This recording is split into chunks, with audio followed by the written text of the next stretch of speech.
We've made it to the final episode in our social media marketing funnel series, so you know that means we're talking about conversion. So teacher authors, go ahead and reheat that cup of coffee because I'm your host, Cassandra Foster, and we're about to get schooled in socials.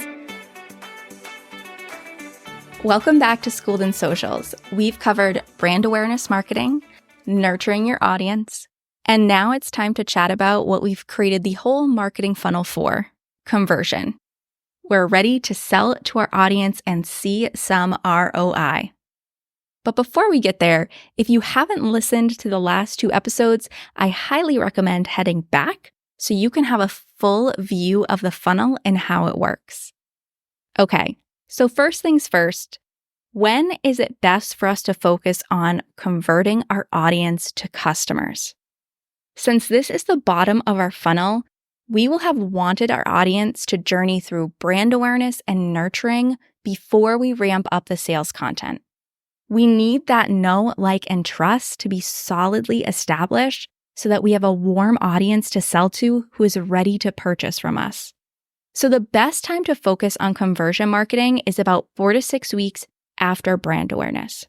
This means that you're going to want to do a little backwards planning and look at the times on your calendar where it be most important for you to be selling to your audience. Think TPT site-wide sales or times where you're going to launch a course or a membership or open up the doors to a course or membership, when you're going to be dropping a big bundle you've been working on or a brand new product line in your store. Those would all be times when you would really want to be focused on selling to your audience. Then, depending on what you're selling, you'll want to spend about 1 to 2 weeks really focused on content that converts. We try not to stay in conversion mode much longer than that because we don't want to turn off our audience by constantly talking about selling. Yes, we need to talk about our offers and our resources, but in the conversion phase, we kind of double down on this and we do it a lot. So we don't want to stay there too long. We want to get back to brand awareness and we want to start that process over again. Plus, remember, we can always have some percentage of our content that's working to convert our audience. We just turn up the percentage during those most important selling times and dial it back down in between. Now, content that has typically shown to convert is obviously sales content. These are posts where you're talking about and showing off the resource that you want people to purchase. You're talking about the pain points it solves, the value they're going to get, etc. And across industries, these types of posts tend to work well as static posts, but you can also incorporate some carousels that include push education or some storytelling to help sell your resource. Since the type of content and the purpose of the content during this phase is so limited, it's truly focused on getting people to purchase.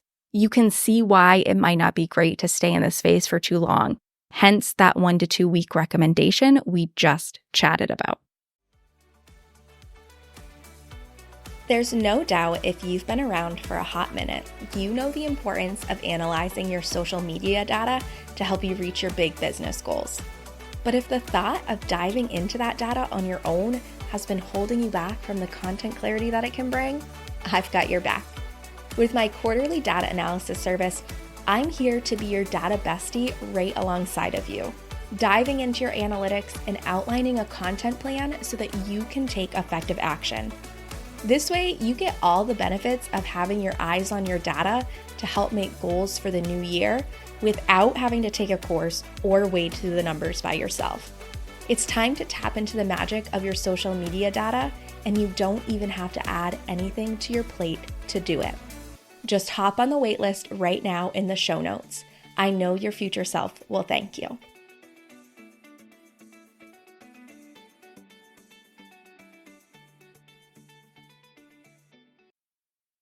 The interesting thing, however, is that conversion marketing hinges on more than just feed posts. If there was ever a time to take advantage of your stories, if you're using Instagram, this would be the phase. Selling on your feed can work great, but selling in your stories guarantees that you'll be speaking directly to your followers, since it's your followers that stories are targeted at. This is the time to show your face. Chat about why you created the resource or the course or the membership. Chat about the resources that teachers are seeing the biggest transformation with as you go into a TPT site-wide sale. Give them previews or sneak peeks. Create excitement around your offer. Share reviews or testimonials. And definitely utilize the link sticker so people can get directly to your offer. You can even use the poll sticker or the slider so people can indicate if they're interested in learning more, and you can start a conversation with them in the DMs. Long story short is that you want to make sure to include stories into your plan when it comes to conversion marketing to up your chances of getting in front of your warm audience. Conversion marketing is the bottom of our funnel and where we focus on getting those sales. So make sure to identify the times in your calendar where selling would be most beneficial and plan for 1 to 2 weeks of conversion marketing that uses a combo of static posts, carousels, and stories to sell if you're using Instagram. Since an effective conversion phase takes some pre-planning, after you finish this episode, I want you to go to your calendar and I want you to find the next time you want to be selling to your audience, whether it's a launch, a sale, a new product is dropping, and then backwards plan when your brand awareness campaign should start so that you can be set up for success. All right, Cold Coffee friends, thanks so much for listening. If you're loving getting schooled in socials, make sure to subscribe so you don't miss an episode. Also, I would love it if you left a review so that other teacher authors like you can start getting schooled in socials too. All right, I'll see you in the next episode.